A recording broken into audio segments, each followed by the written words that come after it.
नमस्कार साथियों, जो सरल इंसान के साथ छल करते हैं उनके विनाश के सारे द्वार खुल जाते हैं, फिर चाहे वो कितने ही शातिर खिलाड़ी क्यों ना हो।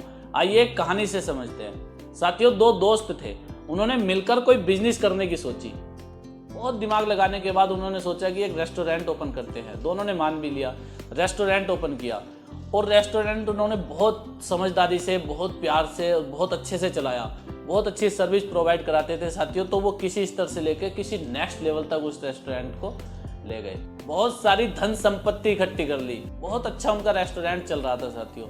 लेकिन इसी बीच उसके एक दोस्त के मन में थोड़ा बेईमान आ गया, लालच आ गया। उसने सोचा कि कोई ऐसा काम करूं जिससे सारी संपत्ति केवल मेरी हो जाए, और आसान सा सरल सा उसने रास्ता अपनाया, अपने दोस्त को जहर दे के मार दिया।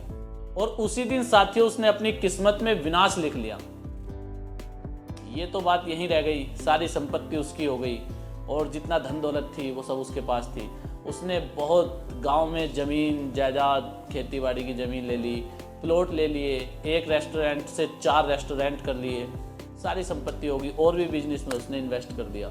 उसके बाद शादी की, बहुत अच्छे से अपनी लाइफ जीने लगा। एक बहुत प्यारा उनके घर बच्चा हुआ, लड़का हुआ, बहुत प्यारा लड़का साथियों। इतना प्यारा लड़का था वो कि पति पत्नी दोनों उसके बिना एक पल नहीं रहना चाहते थे। अगर वो थोड़ी देर के लिए आंखों से ओझल हो जाता था तो दोनों बेचैन हो जाते थे। बड़ा प्यारा बच्चा, बहुत प्यारा सा बच्चा, इंटेलिजेंट था, पढ़ाई लिखाई की साथियों, बहुत अच्छा पढ़ने में था। आसपास के क्षेत्र में उसने नाम कमा लिया था पढ़ाई में। उसके बाद उसको पढ़ाने के लिए साथियों उस व्यक्ति ने अपना लड़का अमेरिका भेज दिया। अमेरिका में भी बच्चा बहुत अच्छे से पढ़ने लगा, लेकिन उसको एक बीमारी लग गई। बस क्या था साथियों, धीरे धीरे उसके इलाज में जो पैसे जमा थे वो खर्च हो गए। उसके बाद जो गहने ज्वेलरी थी, धीरे धीरे वो बेच के अपने बेटे के इलाज में लगा दिए। फिर तब भी वो बेटा सही नहीं हुआ तो जो ज़मीन जायदाद थी वो धीरे धीरे बिकने लगी साथियों। थोड़ी ज़मीन बिकी, ये बिका, एक रेस्टोरेंट बिका, इस बिजनेस से पैसे आ गए। सब धीरे धीरे सब कुछ चौपट हो गया। ऐसा दिन भी आ गया साथियों, उस पर लाखों रुपए का कर्जा हो गया।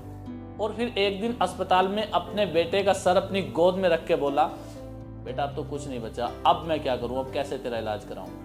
बेटा उसकी तरफ देखा और हंसने लगा, बोला कैसे हो दोस्त, आपका बेटा नहीं, मैं वही दोस्त हूँ जो होटल में आपका पार्टनर हुआ करता था।